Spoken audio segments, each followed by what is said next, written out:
Awesome, Yeah, we're man. recording. Oh, Yeah, thanks for coming on. I appreciate you taking the time. but of course, thank you for having me. Yeah, I would love to yap. Honestly, I'm a big yapper, so I'm here for it, man. this is the perfect show for it then. Yeah. Yeah, we were talking off camera there. What got you into crypto? And I was wondering what that story looks like for you. So yeah, basically, like I guess the TLDR style is that I used to be a freelance graphic designer, then moved on to have my own agency and stuff. But anyway, I used to be a freelance graphic designer, and then I had a client one day just come up to me and be like, "Hey, can you make an NFT collection, right?" And okay, I did my research because I never wanted to pass a client. I did my research, I learned what it is. Actually, like the fact that you can make artwork by combining different attributes and with code. And I was like, oh, okay, this is actually cool. So I took the time to learn, did the NFT collection for the guy. He went on with his thing, and it still stuck with me. And I kept doing research on what it is, learned that you can sell artwork, started selling artwork on, what was it? It was on the Stellar chain at first, was the first chain I went on. Until I discovered Solana, and after I discovered Solana, like, everything else was history, right? Okay. And you mentioning earlier that that you don't appreciate how people that get into crypto that it's in it solely for the money. Why is that? 100%, 100%. Because it ruins things. It ruins things like, I hope no venture capital hears this, right? Because like fund me, right? But on the other hand, like with the profit incentives is what ruins one thing after another, right? And you can be a capitalist. You can like capital. You can be a liberal. You can be whatever you want politically. You still would need to admit that, and you would ideally, if you like capitalism as a system, you would want to fix that for it to last on forever and ever and ever, right? But basically, yeah, having the profit incentive makes people no longer do things for the fun of it, no longer does does it for the practicality of it, or for the ethical side of it, or for the the good of the community. It makes people basically prioritize profit over anything else, right? Whether be they artists, developer, community people. And yeah, like every industry it touches, the industry becomes screwed, whether be it farming or whether be it crypto. Okay. So from your point of view, the financial incentive it can only take you so far because it really limits your scope in terms of what you can actually do Yeah, I in the mean, community. there is like good things about the profit incentive in the sense that, oh, okay, people get interested into it. But yeah, it can only take you so far, is a good way to put it, is that if you do not put a cap on who gets to participate in this profit incentive, or how much profit can you make, or which are the way you can make profit. There's many things you can limit, right? And depends on what industry, etc. Yeah, if you just let it go wild, the scammers are gonna proliferate. The good people are not gonna get into the industry because they think that it's a scam industry, and in the end, it's basically a bad result for everyone, including the people that want the profit. If you want more profit in the long term, you should prioritize a sustainable way of doing things, so that so that the industry grows more and more and more, right? Like you open Pump Down Fund. That's a great example. Yeah. Like, okay, we basically, everyone like injected liquidity into things that have no value in pursuit of profit. But if that liquidity was injected into something of actual value, yes, you would maybe not have made 10x today, 100x today, but after a year, 2 years, 3 years, even 10 years, because we invested today in things that have value, all of our bags would have gone up a million X, a gazillion X, right? Because crypto actually became this thing that is valuable, that is serious, and etc. But yeah, what are these coins? Goy versus Doi. All right, that's crazy.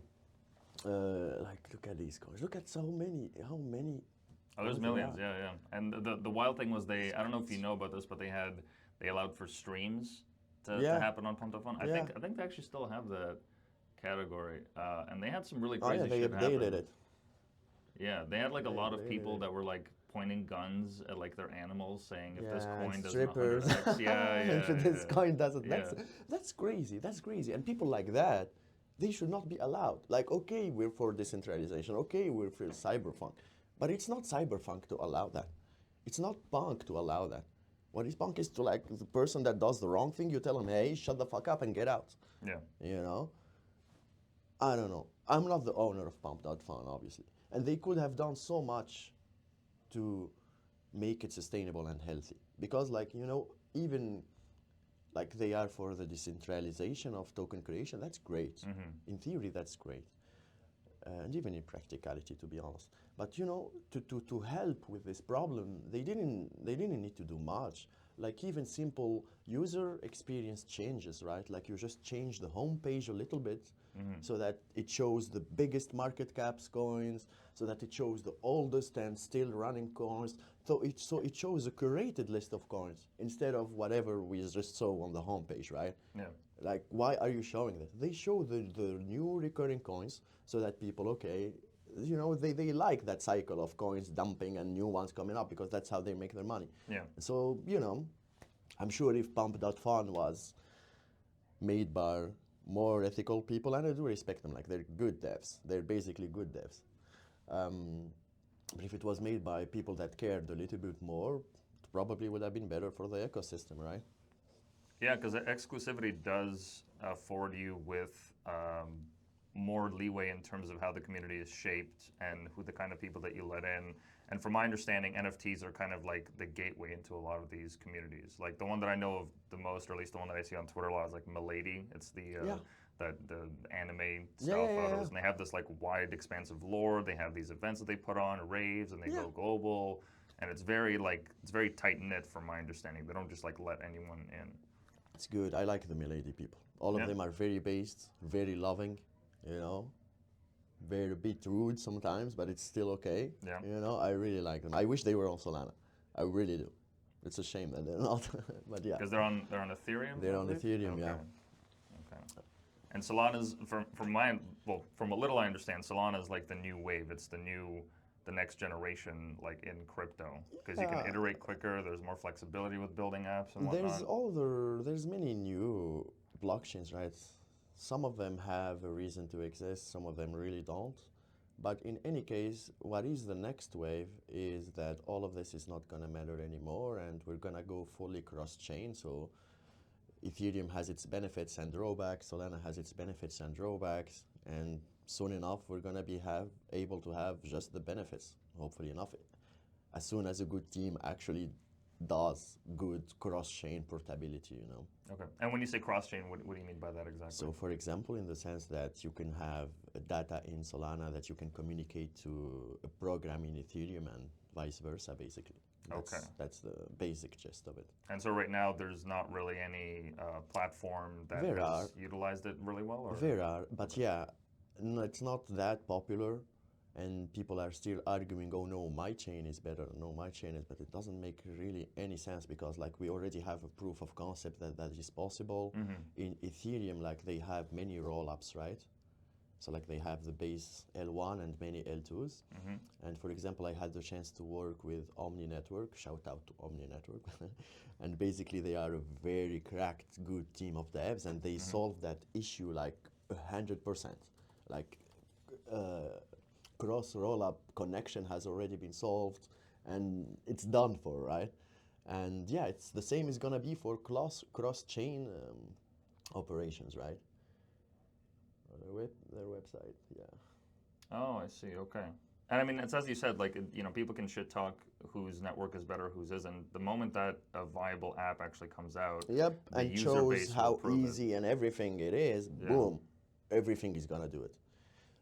Like for example, Omni Network not only work for cross rollups, but they do it in a way that it's very easy to get it done, right?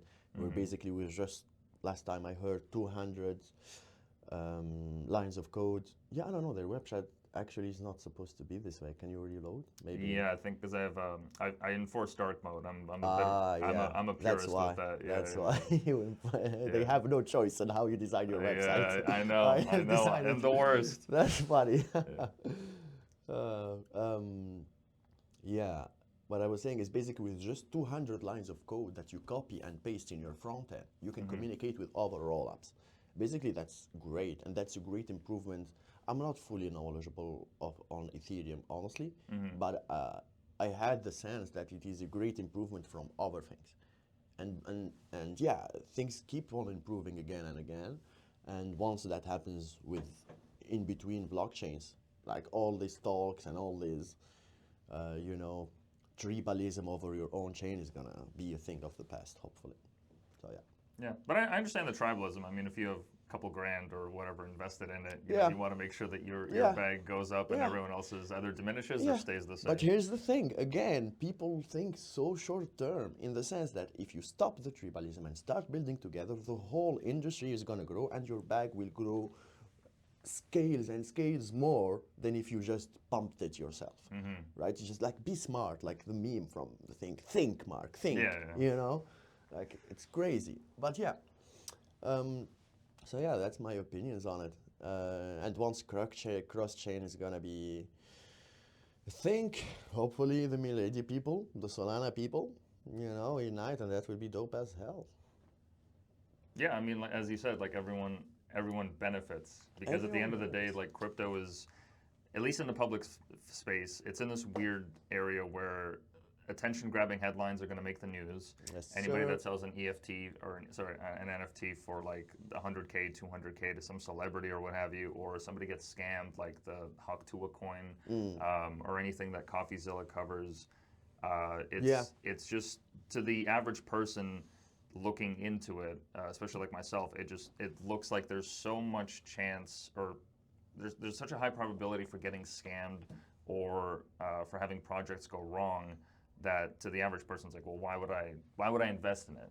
Yeah. Right? Why would I bother wasting Why my time would I with this? build on it is the most dangerous thing. Yeah. Like if you don't want to invest, okay, no worries. Like don't invest. Who cares? But I like one of my closest friend is a great developer, and you know I have always been for like the past 4 years telling him, bro, let's come, let's build something together. Help me, let's do it. And he is super insisting on never touching crypto, right? Why? Well, because it's a bubble. Why? Well, because it's a scam. And like I try to argue with him, and I tell him it's still a technology. Even if people are bad, then the technology is still good. And but nothing, nothing. I felt like nothing I can do will convince him. But only time, and when it's gonna be too late, right? And that's the real shame is the fact that instead of being attractive to the right type of people, to the people that would push it, that would push your bags, that would actually do something useful in this world instead of stupid shit. It's a playground for the scammers, it's a playground for the unethical people, it's a playground for the, you know, people who actually are good at marketing but have no value whatsoever in anything else. And I don't even see remotely any silver lining in this. Like it just seems like a bad thing. Yeah. You know? And how So, what do you think that looks like when it comes to bridging the gap and public trust, just from what you've seen in crypto? Like what's helped you kind of accept that this is something that I need to start operating in this kind of space because there's so much untapped value that's yet to honestly, be discovered? the main thing was the fact that I joined in 2019. Back then, there was talks of this real decentralization.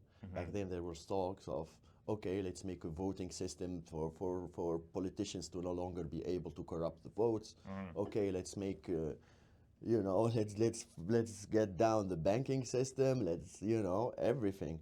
Like if I joined today, if I heard about crypto today, I would not join it. You don't think so? I would so not join. I Really? would be so disgusted. I would probably invest. I do invest in shares and stuff, although I hate Wall Street. So I would probably still invest, but I would not be a builder. I would not be an artist on chain. I would just do other things and hate it the same as my friend does. So you got in at a time Got when it at the time when it was yeah. still healthy and it was still, you know, very hopeful people trying to build stuff like that. So yeah. No, I totally get it.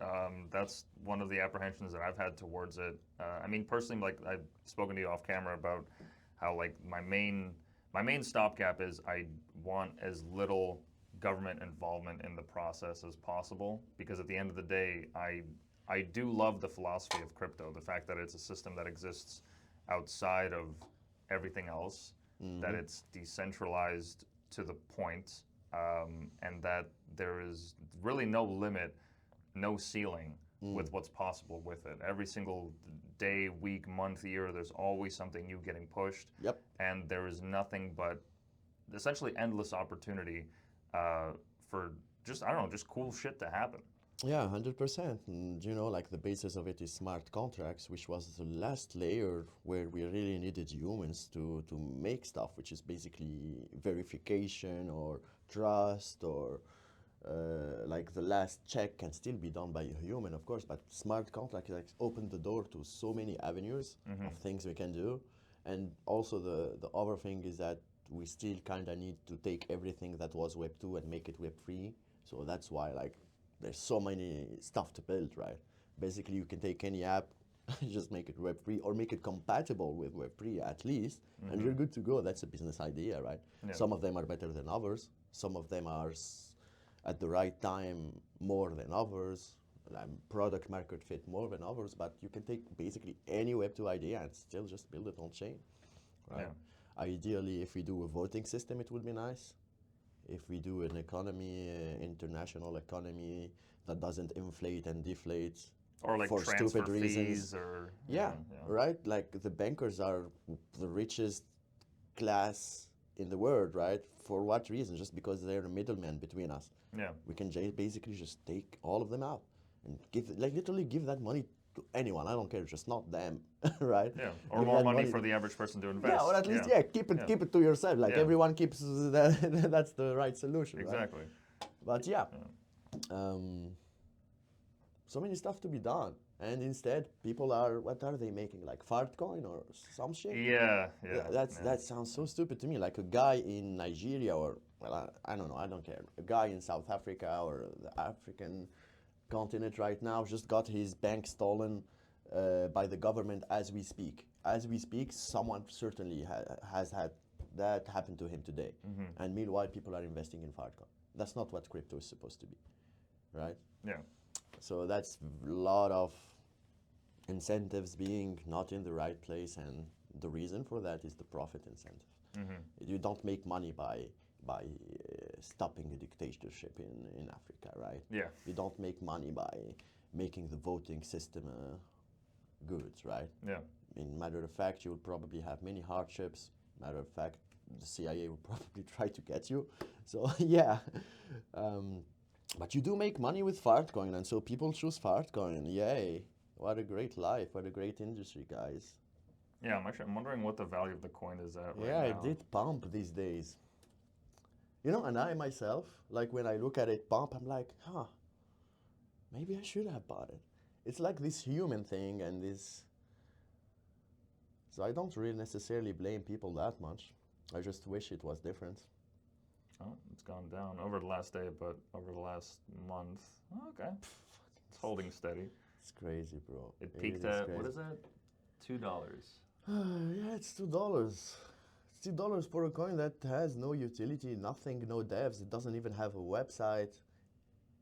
That's bananas. Yeah, one of the cooler stories of like a coin like this that I liked was Dogecoin.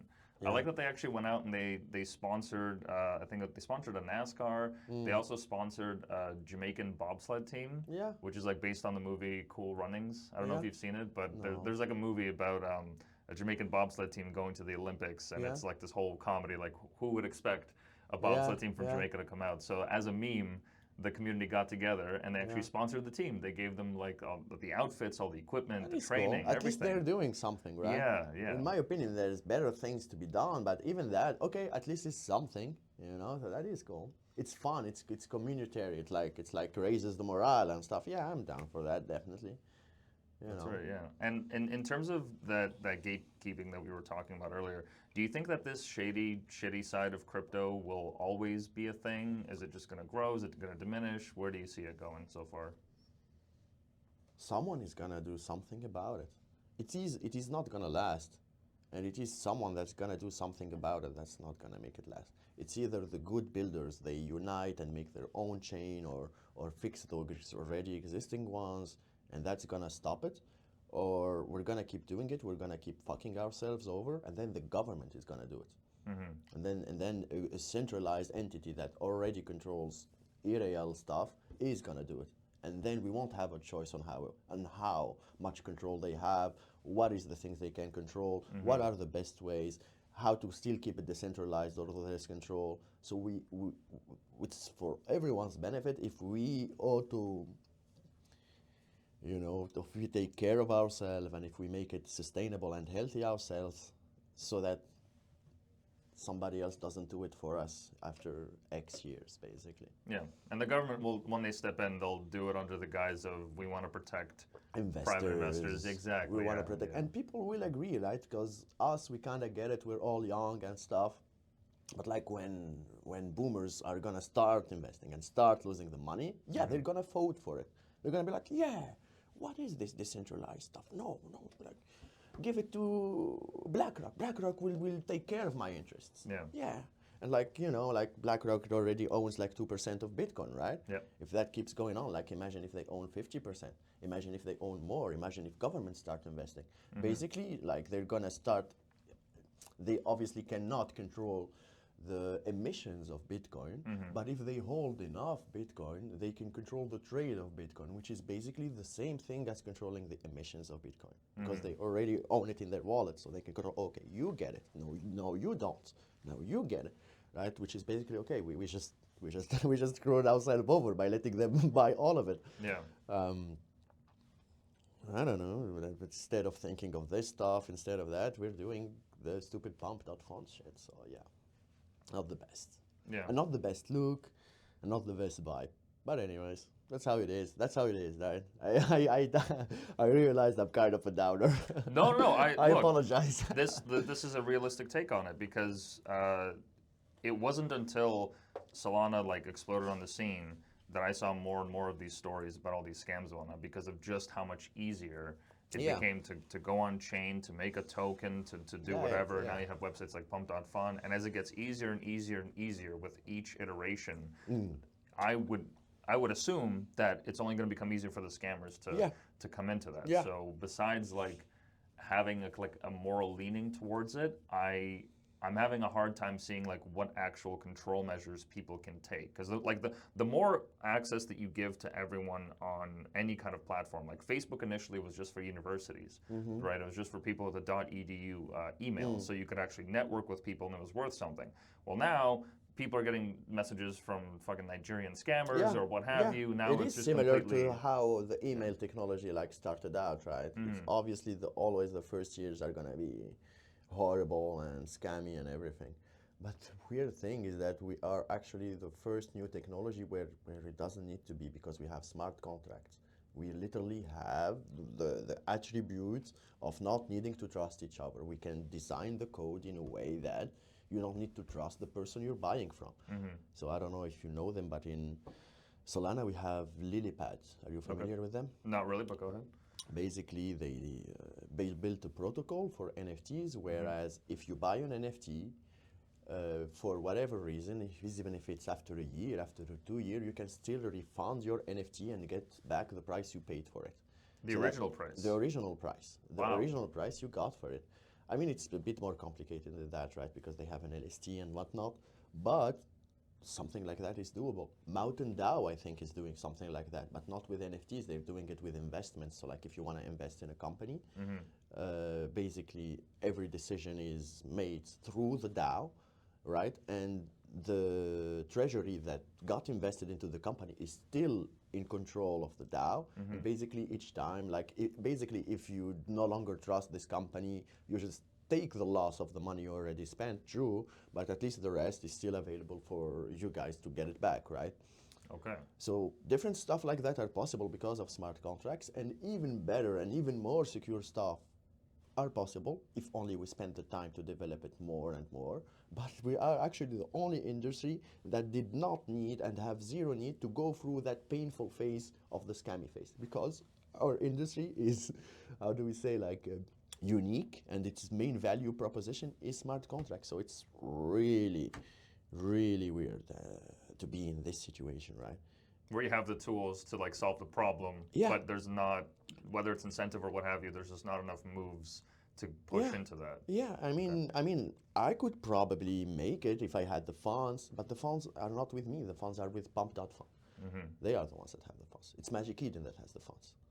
And surprisingly, not like basically Magic Eden, like if you see their launchpad, all of them are like 80% chance gonna rug, right? So not only are they not solving the issue, but they actively intensify it, right? Which is not a good thing.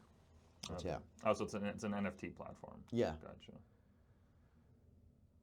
Interesting. It's interchain and everything. Well, I mean, at least that gives me hope with the smart contracts, as you said. That, Yeah. that as long as Yeah. there's more and more people using that kind of tech, that there is a chance to add some more legitimacy to it and get rid of the scamminess of it. Yeah, it does give hope, I guess. Yeah, someone's got to do it. Someone's got to build it. Someone's got to take the time, and nobody's gonna pay him a salary, and nobody's gonna, but someone's got to take the time. The same way Satoshi, nobody paid him to do it, but he took the time to do it. Someone's got to make it again, and it probably won't be as popular because the influencers won't share it because their bread and butter is the pump and dumps. Right. So he won't get the marketing traction. The platforms are like pump.fun are probably not gonna use it because their bread and butter are the pump and dumps. So they're not gonna use it. And so like it's these incentives that make it that even if someone does build it, are people gonna use it? I don't know myself, right?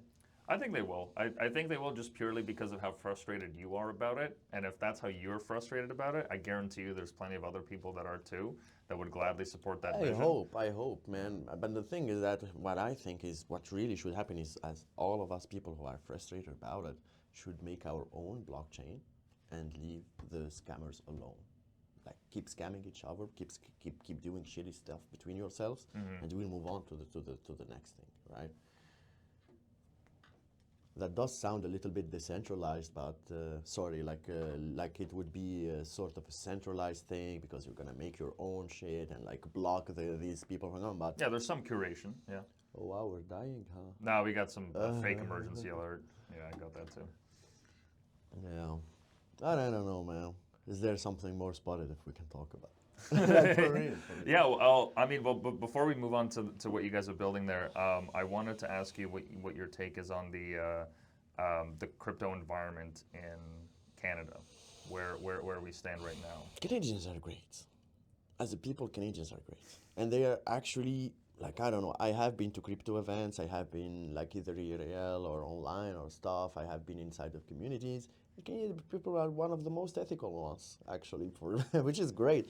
But anyways, the Canada scene itself, sadly, didn't have its fair luck, I guess, for some reason. I'm not really sure why, but there are definitely builders. There are definitely people that do their best. The legal framework and the tax framework here is horrible. And so people are, even if they are Canadian, are gonna move from Canada at one point, which sucks. And that's something that's on the government to fix, right? Like like Vitalik, the creator of Ethereum, he's basically Canadian, right? Oh, he is? He is Canadian, I didn't know. and he lives in the U.S. His corp is in the well, it's probably in some island somewhere, right? Yeah. Tax reasons, but he still lives and operates in the U.S. So imagine you have the great talent that Vitalik is. He literally built the stuff, right? That everything else was built after. You just because he doesn't because you like tax him 50% on whatever and to do the corp and the legal status of it and everything, he just moves. And so like you even if you do have the talent, if you do have the passionate people, because of bad government, stupid government decisions, you just waste them away and push them down south, which is basically 2 steps away. So Yeah, not even so not even like a 5-hour drive. yeah, you're not even gonna think about it that much. If like, oh, okay, if I live here, I lose 50% of my profit, and no venture capitalist is gonna touch me because they're more used to the corporate structure of Delaware, for example. Like me myself, I'm currently raising funds, and that's what all I keep hearing about is that, oh, if you're gonna talk to VCs, they like corporations that are incorporated in Delaware. They are more used to it. If they have the choice between this and this, or they're gonna throw this away, right? So I guess these are my thoughts on the scene. It's basically a little bit of shame, but the people that are still here love Canada so much and wanted to see it flourish so much. So the people that are here are like each one of them equals 10 other people by himself. So it's still good. It's still awesome. Like here currently we're at the Solana Startup Village, which was like so good and so beneficial for us as builders. The super team of Canada are amazing. I wouldn't have had any chance to succeed if it wasn't for them. I mean, I still am not successful, but still. But I know that the only reason I even have a chance is thanks to them. So yeah, the Canadian scene is here. If you're Canadian, go to your local super team chapter, mingle, network, and yeah, let's get it done.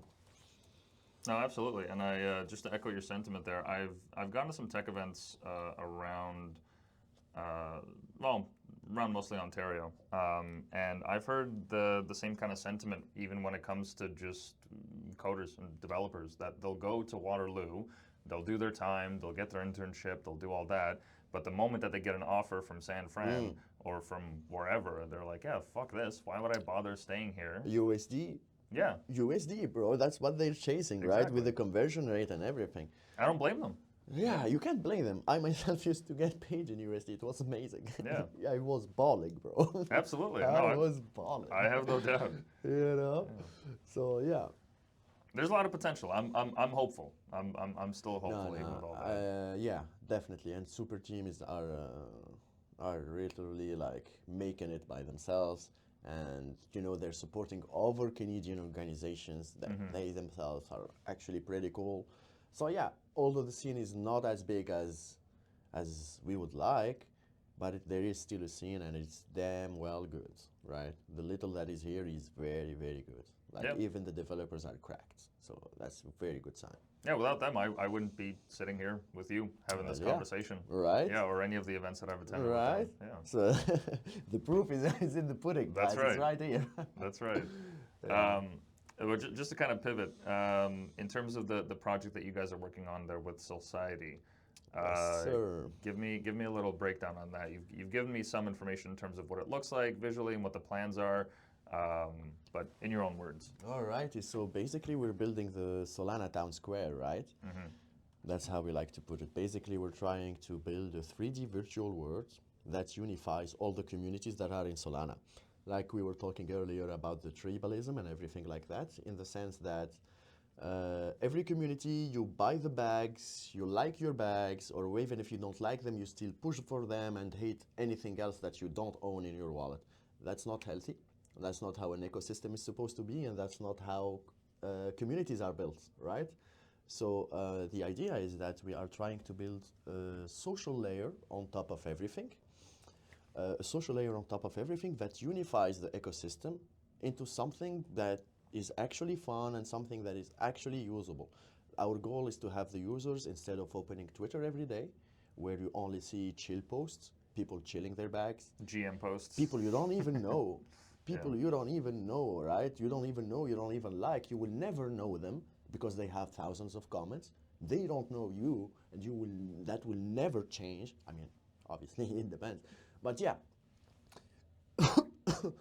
we are hoping that instead of that, you come to Society, where you can interact with people in a real meaningful way, either through quests or through sharing your artwork or through, you know, the same way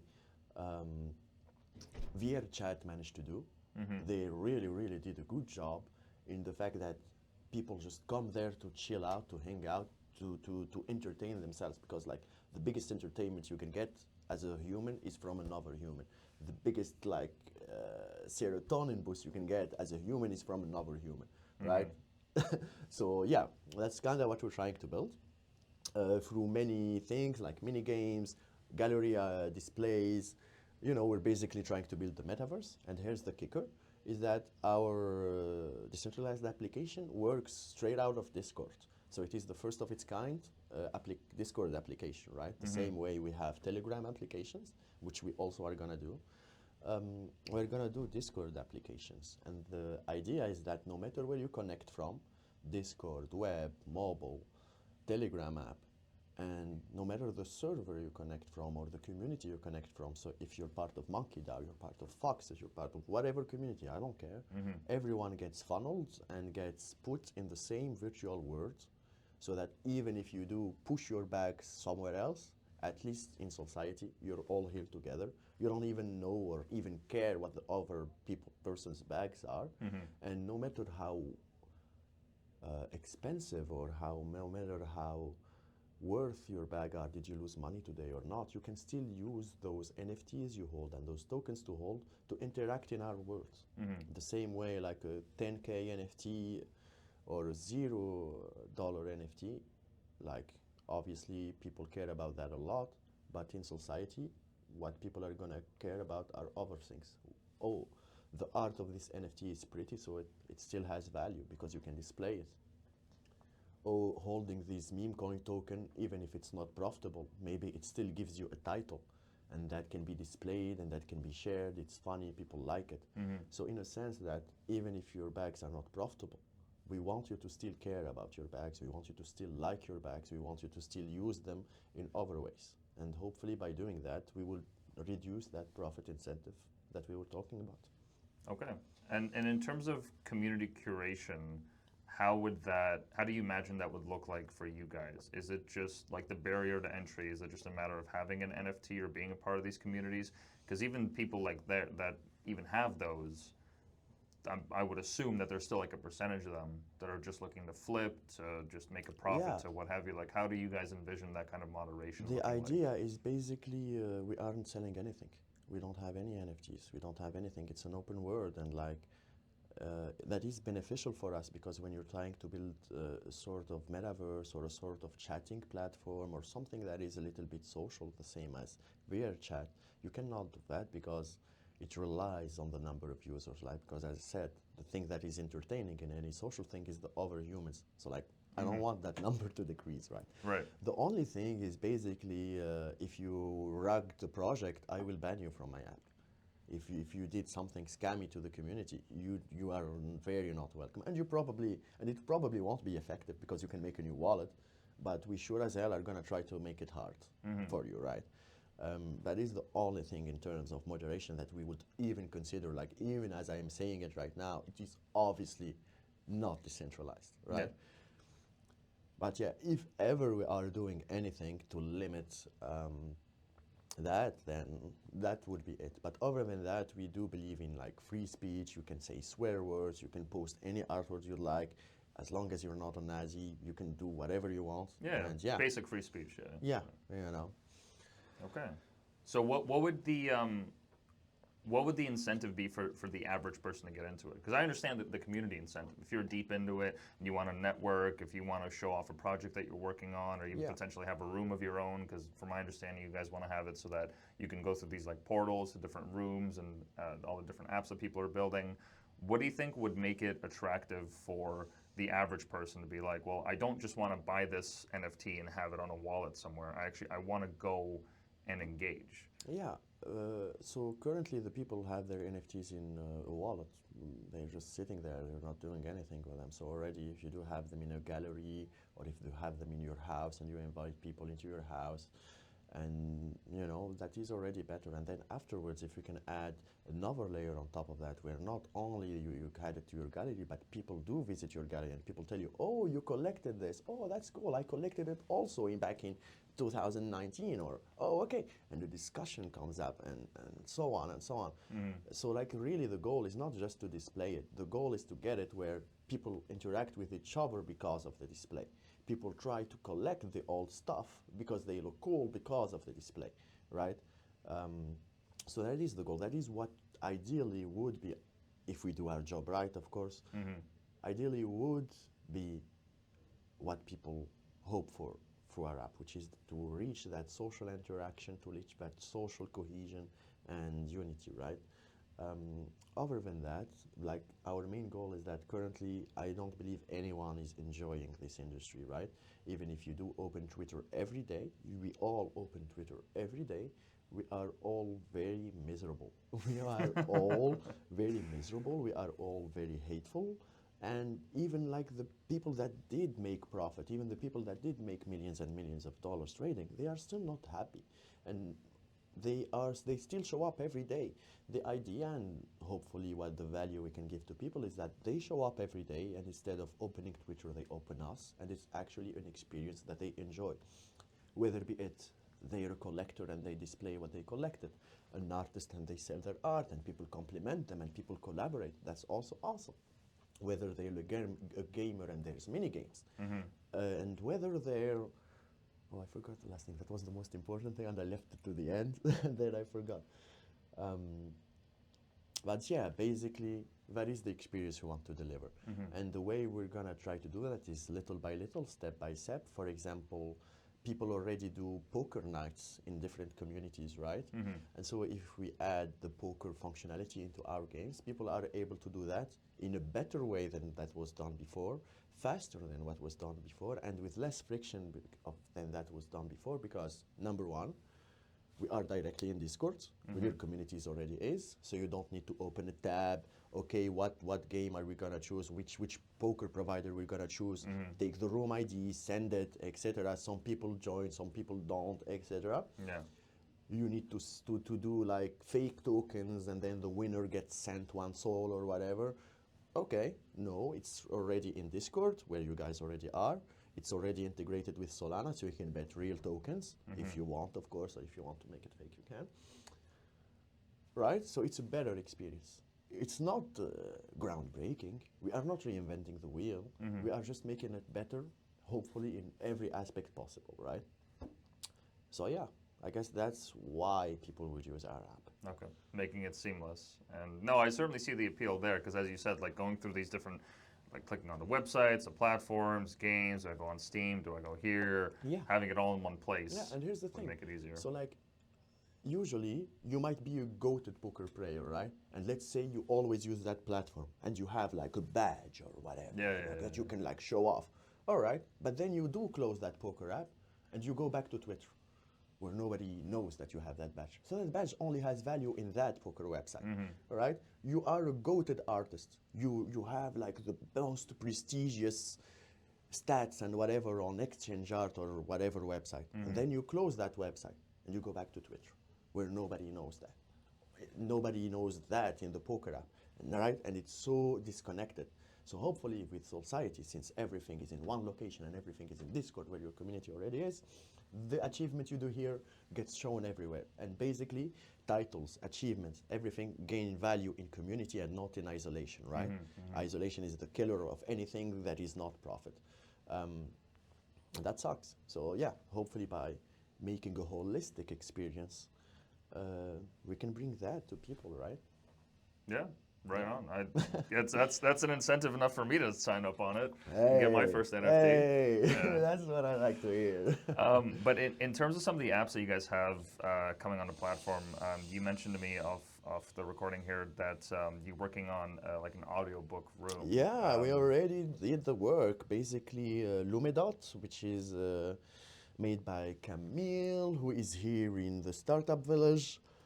And that is why, again, I say like the super team events are so important. I think it's Lume with an E, right? But I think his website is still not on. He did send me one. Yeah, that's the one. Yeah, this is the one. Yeah, and they already have a couple publishers from what I saw there. Yeah, he's doing the work. He's really doing the work to get like all books on chain, right? Whether it's audiobooks, whether it's PDF. There's also going to be like book clubs. So like if same people are doing reading the same book, they automatically get put into a chat where they can talk about it. As someone that listens to audiobooks myself, that sounds awesome. I would love to to meet like-minded people, right? And that's awesome. So yeah, we basically made him a little word, right? A little library inside of our metaverse, so that if you're playing poker in our world, if you're doing whatever you want in our world, you can do it while listening to his audiobooks, right? And that's awesome. And I really like the fact that this is not a DeFi app. This is not a staking app. This is not a staking, restaking app. This is not a re-staking app. This is not a launch pad like we have so many. Oh, okay, this guy is actually doing something that is cultural, that is actually has a good business model, a business model that actually has legs, because Audible are so bad and it's very easy to take market shares from them. So yeah, that's awesome. This is currently our first integration. We are also partnering with Hio at some point, which is Spotify but on chain. Again, Okay. How do you spell that? Hio, H-E-O. You're not writing. They have an app already with an I, sorry. Oh, it's an I. Yeah. Okay. Yep. Right, I don't know if you know, but Spotify, they have a very bad business model where artists get Fraction of Right? a fraction of a penny. Right? Yeah. And they're so stupid. Like, not only that's the thing, is that the people that are greedy are coincidentally the people that are most stupid, right? Because Spotify could do so much more.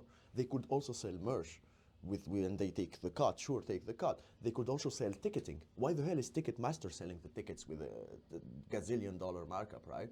Whereas Yeah. Spotify, like, but they don't think of that because they just take their minuscule profit in comparison and they're happy with it. They fuck the artist over and they don't improve their own industry.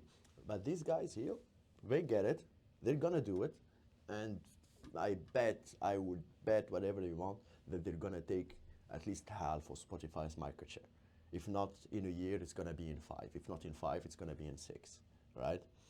Yeah, if they're able to onboard some like really popular artists, Oh yeah, that's yeah. all it takes. It's Yeah. already in the works. It's already in the works. You know, it's already planned, right? And then people I'm not once- sure how yeah. much I can say. No, fair enough. But like once also like the concept is proven, a lot of artists from Spotify are gonna be like, why would I bother uploading to Spotify? Exactly. And the way they want to do it is by being fair to artists. Again, I don't know how much I can say, but the way they want to do it is by going to be fair in artists. So yeah, while you're in society, you can read your audiobooks, you can play your mini games, you can listen to your music, you can do it all. So instead of opening Twitter and scrolling through feeds of people you don't know, you don't care about, that will never care about you, Yeah. when you wake up in the morning, you open society, you find people that you have so much more chances of actually caring about, because it's not just the PFP and text that you see through them. You see their art, you see their title, you see their achievements. And so, okay, you're like, oh, I also did that. Oh, I also like that, right? And also you have all your apps and all your dApps, right, in one place, right? So you have your music, you have your audiobooks, you have your mini games, you have your swap, you have your launchpad. Although, right, we should do something about it so it doesn't go to shit like if we do a launchpad. Yeah. Right? Everything in one place, unified, and hopefully fun, right? That's the goal. Yeah. That's the goal.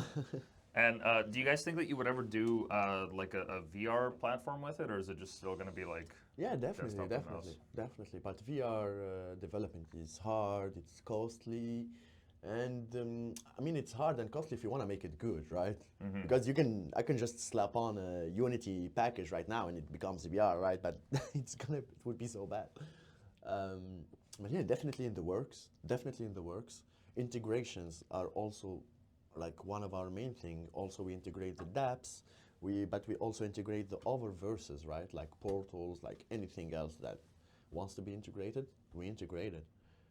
Because we try to really not compete with people, but get a unified experience of the whole ecosystem, and we make it social and we make it good, right? If someone already built the audiobook platform, why the hell would we do it again, right? If someone already built a launchpad, why the hell would we do it again, and so on, which is something that people do not really have that like attitude, but they should, right? Okay. And so in the future, once you guys have this up and running, I'm guessing there'll also be like an application process so that someone could say, hey, I got this cool tool, I want to build my own room. Like, how do you envision other creators coming on? Ideally, in the future, except for security concerns, right? We don't want you to drain users, we don't want you to scam users. Except for security concerns, you should not have to ask for my permission to make your own stuff, right? the way the security concern can be resolved, for example, automatically without me needing or anyone on the team needing to approve it, is basically we do a first AI check, we do a second AI check, we do a third AI check, and then we pass it on to a human check to make sure that 100% this isn't a drainer. Nobody is. Another possible way is that we limit, well, it would be limiting rather, but pretty safe way to do it would be to only allow things to be created inside of our world. Right? That would limit how customizable the thing you can create is because you're not coding it from scratch outside of our world. Right. But it will guarantee that it's secure. Right? So these two ways are possible.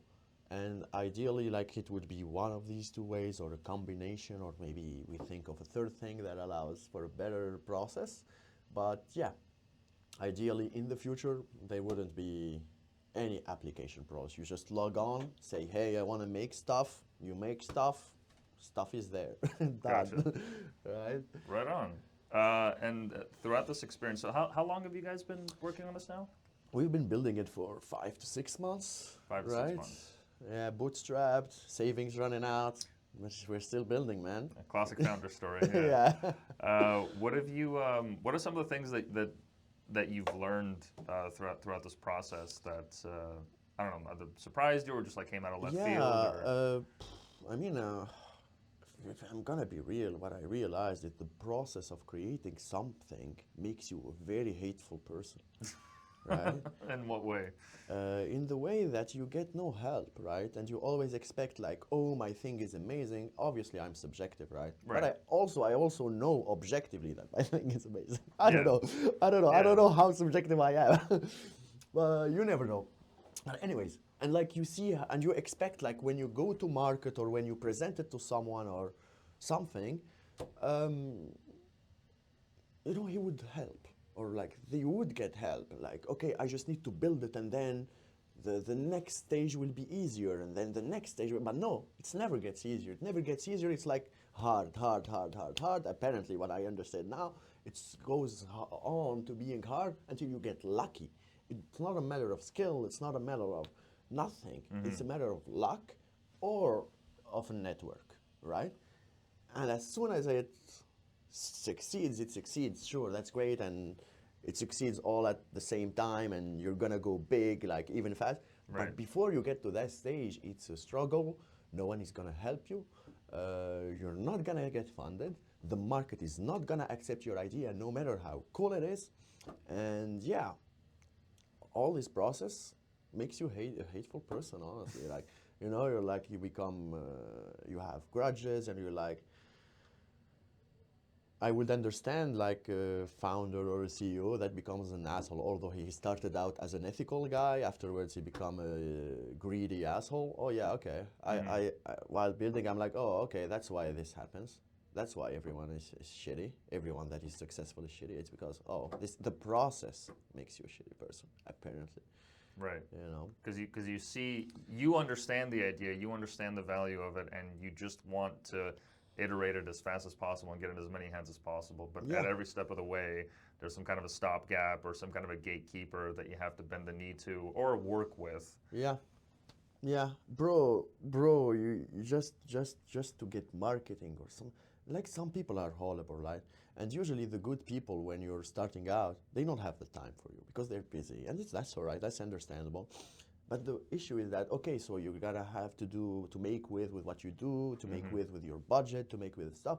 And so you sometimes have, or a lot of times you have to talk with people that are not the best, helpers. And those people are really, really bad, right? So they will charge you, I don't know, 2K, 6K for some marketing help. And it's like they don't even do a good job at it. And they also want like other stuff like, hey, I want to be called an advisor. Right. But bro, I don't need your advice. I just need marketing help. No, but I'm offering advising service, and the marketing is extra. Do you But mean bro, like a tag on the website where you guys talk about the project, then you have to put them as an advisor? Or I mean, like, what do you mean? I don't have to put them. For example, from my case in the discussion, it never came up that I have to do it. Right. But that was kind of the talk. And obviously, if we do succeed after 6 months, 1 year, then he'll put it in his bio. Oh, okay. I advise him, but bro, you don't even need your advice. It's not enough for them to be key opinion leaders like KOLs. It's not enough for them. They also want to be, oh, I'm an advisor. My opinion matters. Bro, if you had the skills to advise, you would actually do something that is useful in your life. You wouldn't be asking to be You called an wouldn't, advisor. you wouldn't, Yeah. right? You would be your own project.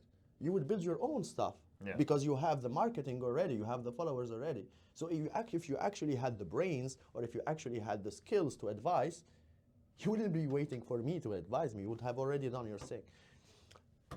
But still, I don't know if it's an ego thing or if it's like something that helps them get more and more clients. But yeah, whatever. Okay. Interesting. So it's many little things like that. The people that do have the funds and give the funding are let's say they're very harsh, right? Let's just say that. I personally do not really get how they invest. I do not get how they invest in certain products and why over better product, not even us, right? Like over better product, they get trouble getting investments. Let's say they're harsh, or let's say I'm not experienced enough to get it. I don't know. So it's like all these little things that make you just wanna honestly like quit and go like go live a peaceful life. Like like at every week you like think, oh, why am I doing this again? Right? Why am I making myself go through this? And then you remember that you already invested like all your savings, and you're like, oh, okay, that's why. That's why. That's why. Because rent's coming up. And the girlfriend wants to take a trip or whatever. It's not as much as that. It's that you're already the sunken ship fallacy. Sunken cost fallacy. That's sunken cost. Yeah, thank you. Right? So you're like, yeah, I might as well. Okay. So, but besides that, how do you? What is it about like your specific scenario that keeps you going there? I mean, hey, it's the thing that we have a good product. It's also like the thing that. One second. It's food time, guys. Something ranger. Oh, can you save stuff for us? Yeah. Yeah, for both of us. Thank you. Thank you.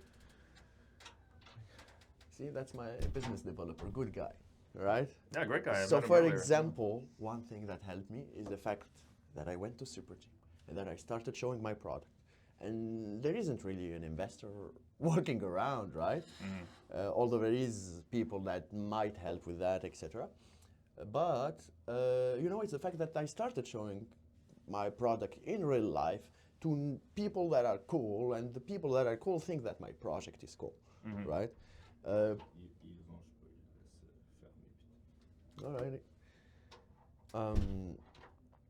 The people that are cool think that my product is cool, and you're like, oh, okay, I'm not crazy. I'm actually building something that matters. I'm actually building something that is cool. I'm actually building something that has legs. I'm actually, it's not even about you thinking that you're successful. It's like, oh, okay, my efforts are appreciated. There's validation. There's validation, right? Whereas if you're just online, you are not gonna get it. And it's not because your product sucks, it's because that's how the algorithm works. It's because that's how the internet works. Even if your product is the best, if you're starting out with 0 followers and 0 things, like no one is gonna see it. Like it's literal math, it's literal how the algorithm works, right? So, yeah. And I think that has very bad consequences, whether be it in the industry or on the social world or whatever you want. So hopefully, with society, if you present your project in society, since it's a public square, since it's a unified word between all communities, since people can interact with you in real time, hopefully, even if you're starting out with 0 followers, there isn't even followers in our world, but even if you present your cool idea, people will interact with you more than they would on Twitter or on Discord or on whatever it is, right? Yeah. Because that is certainly true. Like I haven't built anything myself yet, but it wasn't until that I started. You're building a podcast. Well, yeah, I guess, yeah. But it wasn't until that I started going to like events, whether it's crypto or tech or what have you. It wasn't until that I actually started getting feedback on certain ideas or asking people all these questions, having that social validation, that I realized like, oh, this, like I have something here. There's something of value that I could produce that will actually be somehow useful to a group of people. Because I've talked to like with my friends or family about it, but they're not really in like into tech or crypto or anything like that. So the validation's like, oh, cool, cool. That's great. Yeah, That's great. yeah, you got a cute little project. pat on the- You sit yeah, down and you yap. yeah. Like that's great. Like that's nice. But then I have conversations like this where it's like, oh, there is substance there. There is something of value here. Yeah, it definitely is different, right?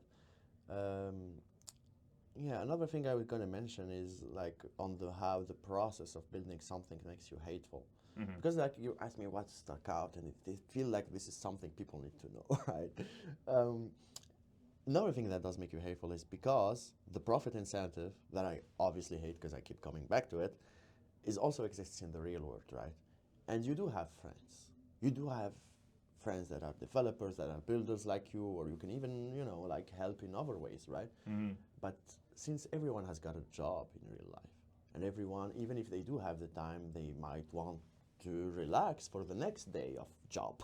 Right. Or they might use the time they have left to do more work so that they can get, right? The fact that that is already in real life makes you, like, not get help from people that would help otherwise. Mm-hmm. And that you're like, that's like, oh, okay, I'm actually alone in this, right? And obviously, if I had the money to pay a salary for a lot of people, they would gladly leave their job to help me. But since that I don't, and since they do need to pay rent, it makes sense that they go to their job and not their labor right? goes elsewhere. Right? Yeah. I'm obviously like kind of on the younger side. My friends are also on the younger side. I imagine if they had already been more set up in their careers and everything, obviously they would be able to do more, but it's not the case, so here we are. So yeah. Right on. Right on. Yeah, I just want to show the people. Yeah, the by all timeline means. By all and the means. world. I guess these are some screen caps. Yeah, because lately, since we're here at the startup village and networking, we haven't had the time to make a lot of content. So we've been using AI a lot. Gotcha. But it's not the best quality. At least it's not charming. Even if it's good quality, it's not human and not charming. Okay, but this is actually real. Like This a is the demo of what it would game. look This like? is the game. You can Okay. mint NFTs already. You can put artworks. You can, get paid for your art, right?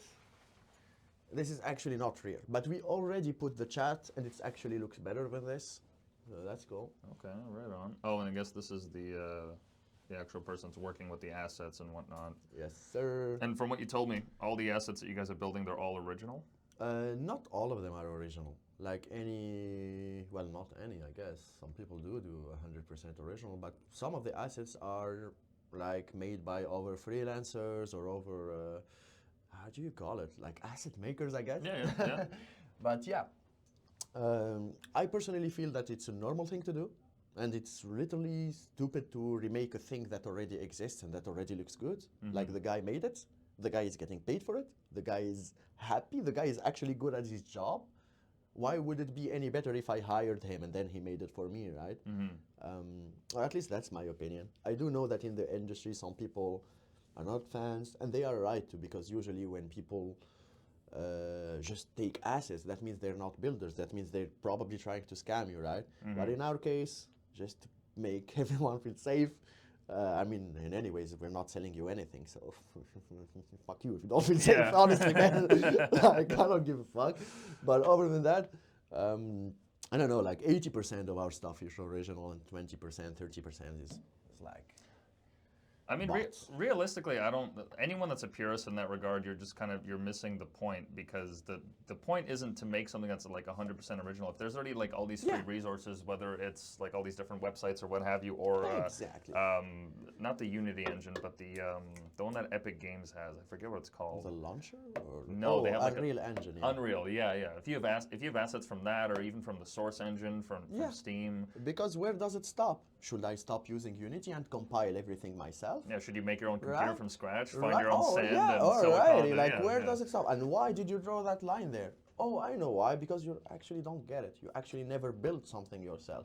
You actually were never a freelancer, right? I sold templates. I sold many templates. I'm putting it there to sell. Please use it. Please use my stuff, like, So, yeah.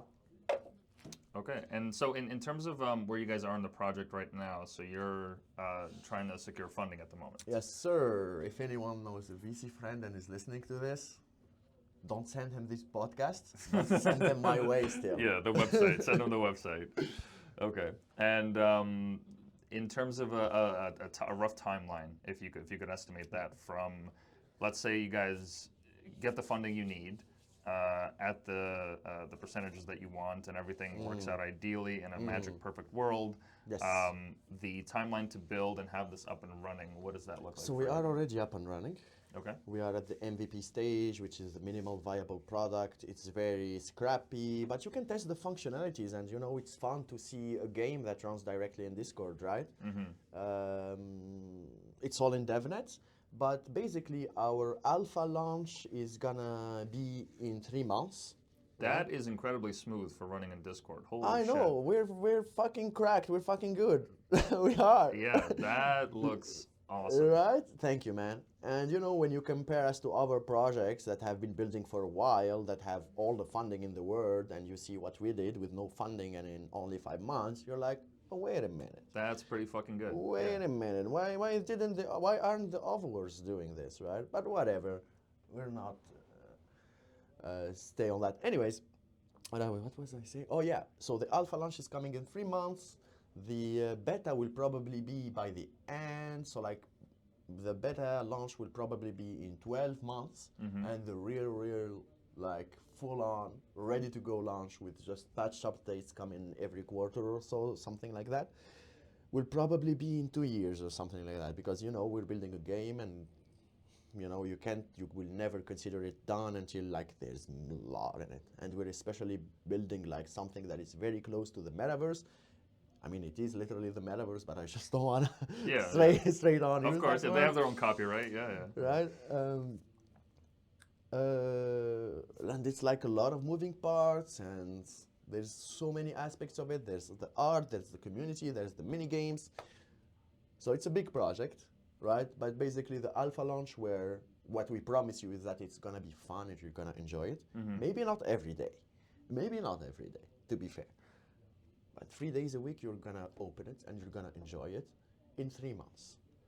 You know? Well, I mean, like, why would I bother scrolling on the timeline? Because, like, look, as much as I love Twitter, it's their search function is fucking broken half the time, or it doesn't work, or it's hard. Like, if I and it's not made for Web3. Yeah, it's not made for Web3. So we can literally buy the Twitter API. If you want the timeline so much, we'll buy the Twitter API and we'll put the timeline inside of our word for you. There's no problem. I can do that in a day. You like the Twitter so much, we'll put it for you. But at least you have the timeline, you have your wallet, you have the mini-games, and you have the chat, right? The products that these people are building are so lacking. They are so lacking, and they are so bad, and they stop building. They stop building because they don't want to ruin a good thing. They don't want to ruin the profit they already have. As if Twitter is making any profit anyways, but whatever.